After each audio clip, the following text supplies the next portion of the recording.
तारीख लिखी जाएगी नरेंद्र मोदी के सियासी लेगेसी की, तो उसमें जरूर लिखा जाएगा कि प्रधानमंत्री जब मोदी थे तो मुसलमानों को मार्जिनलाइज कर दिया गया, मुसलमानों को एलियनेट कर दिया गया, और मोदी के 300 के एमपी में एक भी मुसलमान एमपी नहीं है, एक मुसलमान मिनिस्टर नहीं है। हिजाब के खिलाफ कानून बनाती है बीजेपी जब मोदी वजीर आजम होते हैं। मेरे अजीज दोस्तों और बुजुर्गों, बीजेपी अगर जीत रही है तो कांग्रेस की वजह से, ये सेक्युलर पार्टियों की वजह से जीत रही है। इनमें इतनी ताकत नहीं है कि मोदी को रोक सके, मगर इनमें इतनी ताकत है कि झूठ पर धोखा देकर आपका वोट ले सके। मेरे अजीज दोस्तों और बुजुर्गों, इसीलिए आपसे अपील कर रहा हूं कि मुत्तहिद हो जाइए।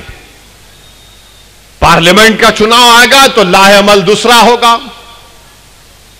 असेंबली का चुनाव आएगा तो लाहेअमल मजलिस का होगा, जब बल्दिया का इलेक्शन आएगा तो आप ही को कामयाब करना है सबको। जब औरंगाबाद में 27 कॉर्पोरेटर कामयाब हो सकते हैं तो नागपुर में 11 क्यों नहीं हो सकते? इंशाअल्लाह जरूर हो सकते हैं मेरे भाई, बशर्ते कि आप मुत्तहिद रहें। और हमारे वजीर आजम आखिर में उनको भी बोल देंगे कुछ, नहीं तो ये कांग्रेस के पुजारी बोलेंगे नो हमारा बाजा बजाए, उनको नहीं बोले देखो नो। अब जैसा कि ये कि बाज कांग्रेस के चमचे बहुत हो गए, हमारे ससुरे बनने की कोशिश कर रहे, वैसी को समझता नहीं हमारी बात को। अरे क्या तू मेरा ससुरा है? मैं अपने ससुरे की बात नहीं सुनता हूं, सिर्फ बीवी की सुनता हूं, क्योंकि आप सब सुनते, मैं भी सुनता हूं। घर को गए तो भड़काऊ भाषण नहीं दे सकते, घर में खाली नीचे मुंडी डाल के जी जी। इन्हों हमारे ससुरे बन रहे, हमारे को मशवरा दे रहे। अरे तुम हारमोनियम लेके बैठ जाओ, तुम मुझे मशवरा देने की जरूरत नहीं है। मुझे यह बताओ मोदी को कामयाब किसने किया? अरे मोदी की हुकूमत में सबसे ज्यादा नुकसान अगर किसी को हुआ तो अल्पसंख्यक समाज को हुआ। 9 साल में दलितों को नुकसान हुआ है। किसको लव जिहाद के नाम पर मारा और पीटा जाता है? किसको तब्दीली मजहब के नाम पर पीटा जाता है? किसको गोश्त के नाम पर मारा जाता है? किसको सिटीजनशिप छीनने के लिए CAA का कानून कौन बनाता है? कौन बनाता है बताओ मेरे भाई? सबसे ज्यादा तो यही हो रहा है।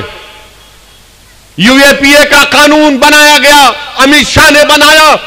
उस कानून में अगर जेलों में सड़ रहे तो सबसे ज्यादा दलित, आदिवासी और मुसलमान। 8-8 महीने 2-2 साल बेल नहीं होती है, क्योंकि UAPA का कानून बीजेपी कांग्रेस ने तायीद किया। ये 9 साल का रिकॉर्ड है प्रधानमंत्री का।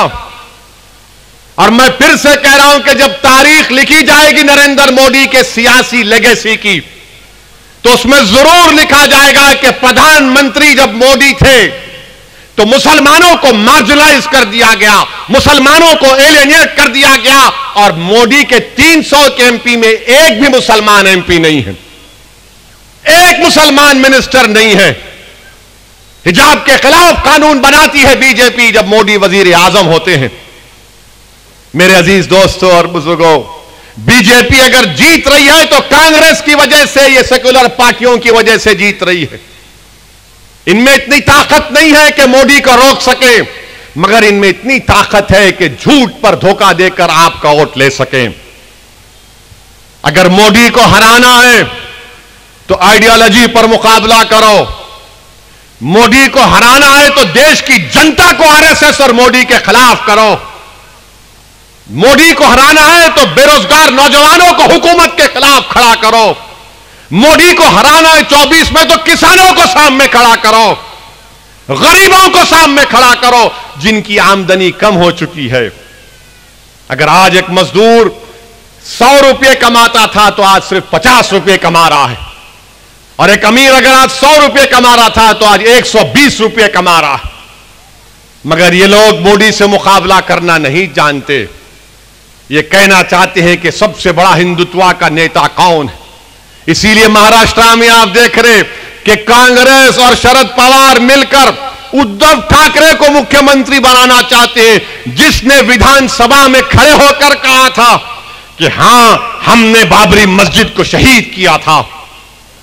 जब तुम ये कहोगे और इसको मुख्यमंत्री बनाना चाहोगे तो फिर मोदी को कहां रोक पाओगे। मेरे अजीज दोस्तों और बुजुर्गों, मेरी आपसे अदबन गुजारिश यह है कि आप मजलिस इत्तेहादुल मुस्लिमीन को मजबूत करिए। और मुझे यहां पर एक शेर किसी का था या किसी का एक डायलॉग था याद आ रहा है कि तुम्हारा गम है गम, तुम्हारा गम है गम, मुसलमानों का गम ख्वाब व कहानी है क्या। तुम्हारा गम है गम, मुसलमानों का गम ख्वाब और कहानी है क्या। तुम्हारा खून है खून, हमारा खून पानी है क्या। वाखिर दावन अल्हम्दुलिल्लाह रब्बिल आलमीन। आपका बेहद शुक्रिया, आप आए, मजलिस को मजबूत करिए। अल्हम्दुलिल्लाह रब्बिल आलमीन।